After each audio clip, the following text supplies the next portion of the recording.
You look at the world around you, and what do you see?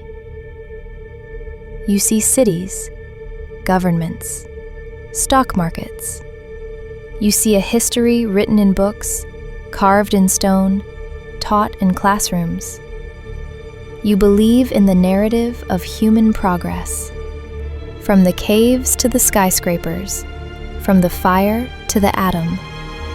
You believe we are the masters of our own destiny. It is a comforting bedtime story, a fairy tale designed to keep you sleeping soundly while the wolves prowl outside your door. But you didn't come to this frequency for comfort, did you? You came to the broker because you suspect the truth. You've seen the glitches in the Matrix. You've noticed that the war between the Assassins and the Templars isn't just about politics or religion. It's not just about who controls the Holy Land or who sits in the Oval Office. It's about biology. My network has cracked the encryption on the deepest servers of Abstergo Industries. We have drained the Erudito Collective of their secrets. We have intercepted the dead drop comms of the initiates. And the picture we have assembled is terrifying. The official history of humanity is a fabrication, a lie agreed upon. We are not a natural species. We did not evolve from the mud through happy accident or divine intervention. We are a product, a genetically engineered workforce designed by a precursor race known as the ISU. They didn't just build the pyramids, Agent. They built us. Tonight, we peel back the skin of reality. We will deconstruct the pieces of Eden, not as magic wands, but as advanced neural control devices hard-coded to your brainstem. We will expose Abstergo not as a pharmaceutical company, but as a prison warden. And we will reveal the endgame, the Phoenix Project. This is not a war for freedom. It is a rebellion against our own biological programming. Buckle up. To understand the cage, you must understand the cage maker. They go by many names: the first civilization, the precursors, those who came before. In their own tongue, they were the ISU, Homo sapiens Divinus. Your archaeology textbooks tell you civilization began in Mesopotamia around 4000 BCE. My data suggests a global Type 1 civilization existed on Earth at least 75,000 years ago. They were humanoid, yes, but superior in every metric. Taller, stronger. They lived for centuries, and they possessed a sixth sense, a perception of time and space that allowed them to view the flow of reality itself. We call it eagle vision in the modern era, a genetic residue left in a rare few. For them, it was as natural as sight or smell. They could see intentions. They could see the passage of time as a physical dimension. They were not gods. Do not make the mistake of primitive man and worship them. They were scientists, politicians, philosophers, and, inevitably, tyrants. Their society was stratified, complex, and rigid. Their society, the Illud, was divided into castes.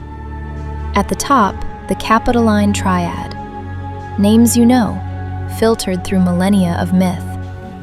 Minerva, the calculator.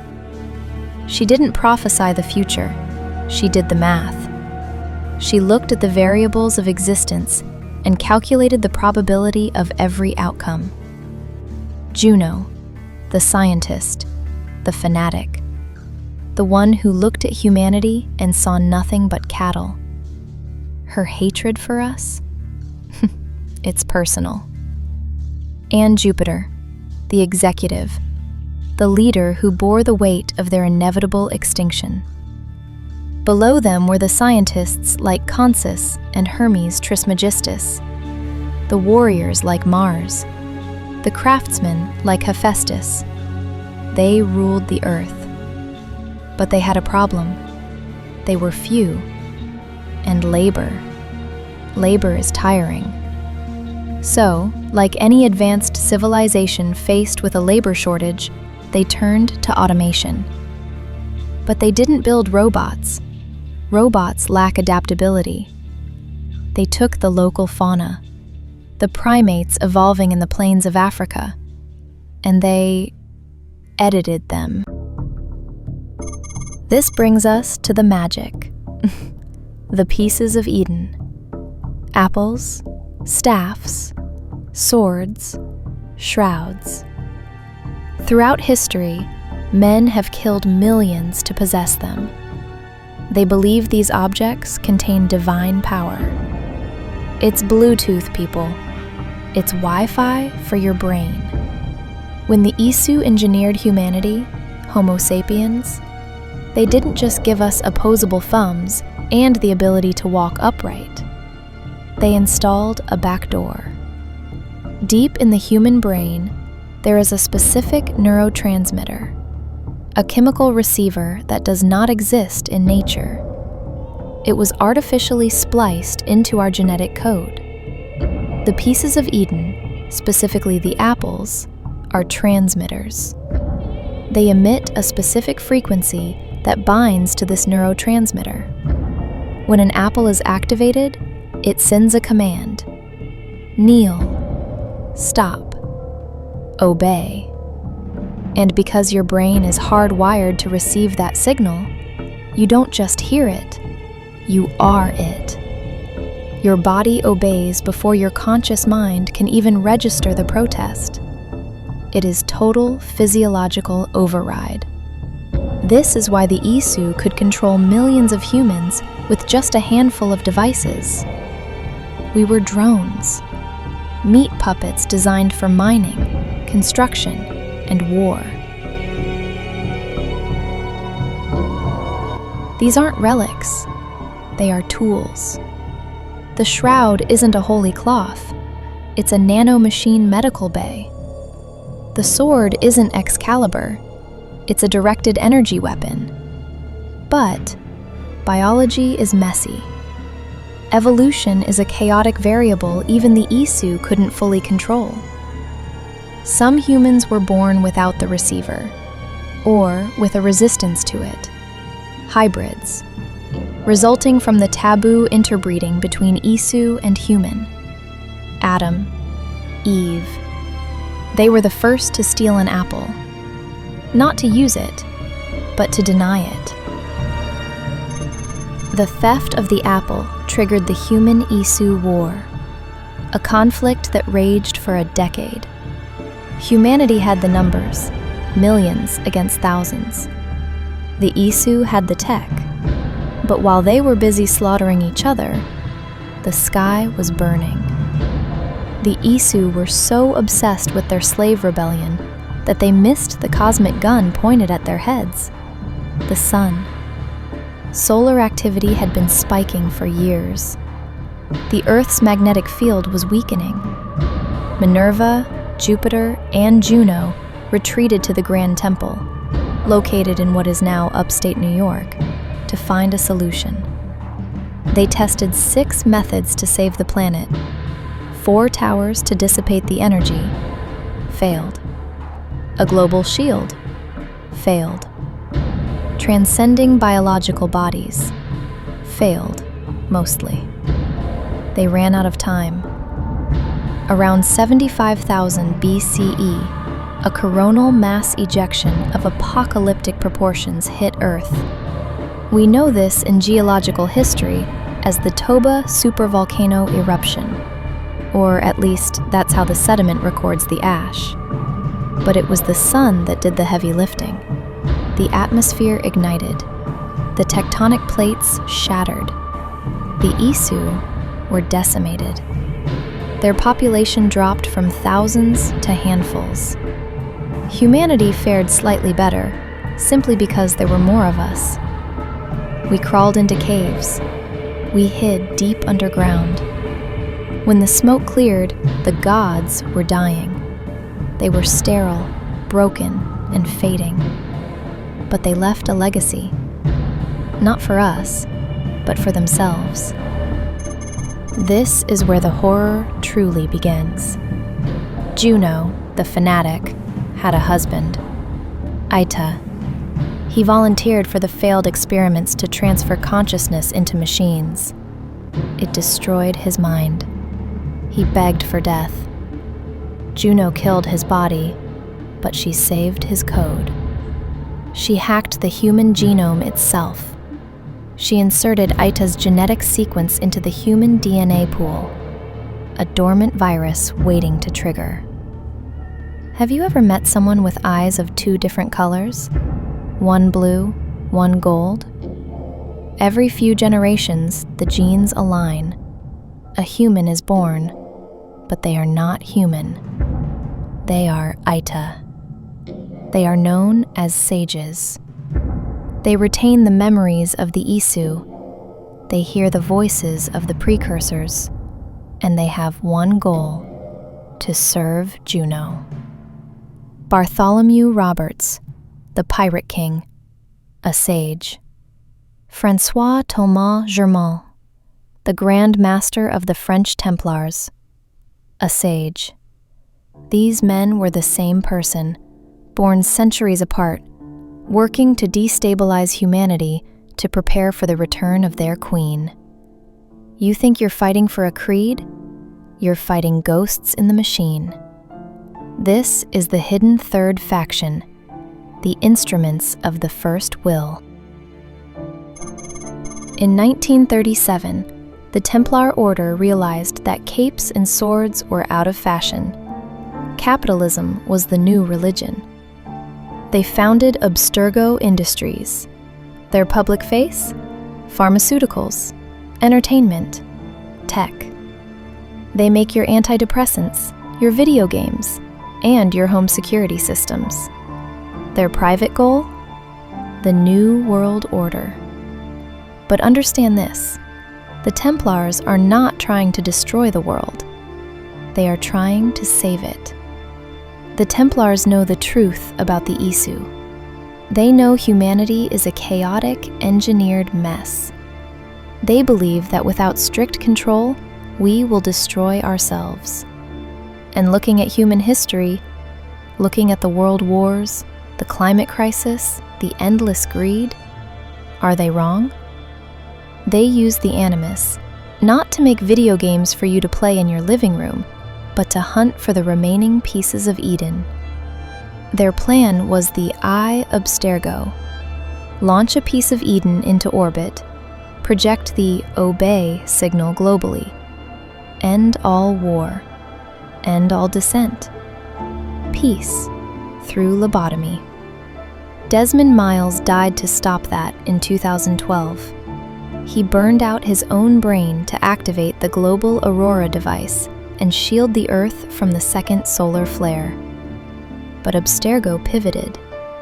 They moved from control to resurrection. The Phoenix Project. This is the current endgame, or at least it was until recently. Abstergo has been harvesting precursor DNA from sages, from ancient artifacts, even from the blood of Desmond Miles. They are trying to sequence the triple helix genome of the ISU. Why? To clone a living ISU body. Combined with the Shroud of Eden, an ISU medical device capable of healing cellular damage at the atomic level, they want to create a vessel. For years, the instruments of the First Will, the cult of Juno, manipulated Abstergo to create this body for her. They wanted to download Juno's consciousness from the gray into a flesh and blood avatar. They succeeded, partially. Juno was eventually killed in the physical realm, a story covered in the files marked Uprising. But the technology remains. the capability to clone a god exists. And now, we have the heir of memories. Layla Hassan, former Abstergo employee, defector. She possessed the staff of Hermes Trismegistus. This staff is not a weapon, it is a storage drive. It contains the consciousness of Alethea, an ISU scientist. It grants biological immortality to the wielder by freezing their cellular decay. Layla used it to enter the Yggdrasil chamber, an ISU supercomputer in Norway designed to simulate realities. Here is the terrifying truth about the ISU survival strategy.